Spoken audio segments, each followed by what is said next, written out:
Parang walang masyadong celebrity na nag-post na nasa simbahan sila o nag-visita iglesia nitong katatapos na Semana Santa. Usually ang post nila ay ang kanilang bakasyon o ang mga endorsement. Karamihan sa kanila ay sinamantala ang Holy Week para magbakasyon sa ibang bansa o out of town na kung sa bagay ay lagi na nilang ginagawa. Anyway, si Catherine Bernardo ay ang kanyang birthday celebration ang last post at mga endorsement niya.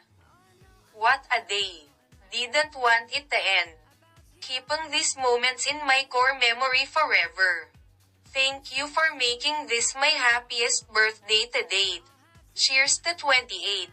Sabi ng actress sa kanyang reel video na of course ay sinakyan na rin ni Jericho Rosales at nag-comment ng, "Makiki-core memory kami ni at Manalo John on repeat," dahil isa siya sa mga anden sa party.